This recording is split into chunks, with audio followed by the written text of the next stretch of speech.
How is AI impacting local search? I've been really looking at this very closely over the last year because I'm getting asked it more and more from our clients. And admittedly, there is no magic answer right now. With AI, it's a bit more of a black box, but there is one big thing that we have discovered and one thing that we know that is absolutely certain about these AI search tools like ChatGPT and Gemini, which is that they fundamentally all rely on other data sets to produce their results. Anytime you go to ChatGPT and you type in a question or a query, it doesn't necessarily know that information.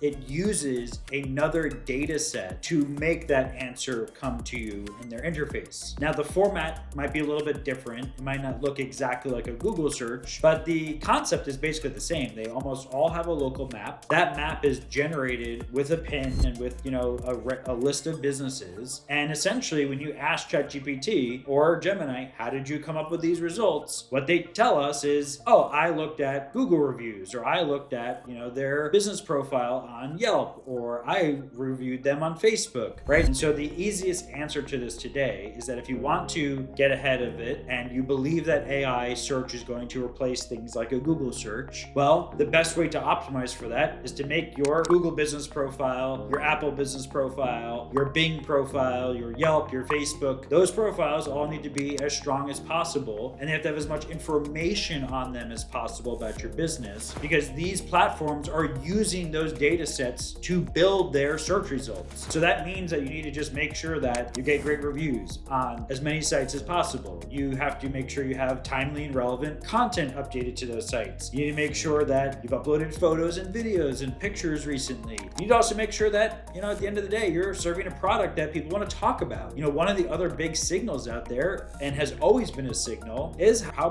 prominent your business is. Do you get written up in articles about the top 10 places to eat in New York City? Do you get written up in articles about the best happy hour in Philadelphia? It's not really new, to be honest. It's the same thing that we've always had to do, but we just need to reframe it and make sure that we understand how that's going to benefit us in the future if AI and AI local search in particular to continue to grow in popularity. The answer to this of how do I prepare for AI search? You make sure that the underlying data sets, things like your Google profile, your Apple profile, your Bing profile, right? Those things need to be finely tuned machines. They need to have as much information, as much content, as much feedback, reviews as possible on them, because that is what these large language models are pulling from to generate their search results.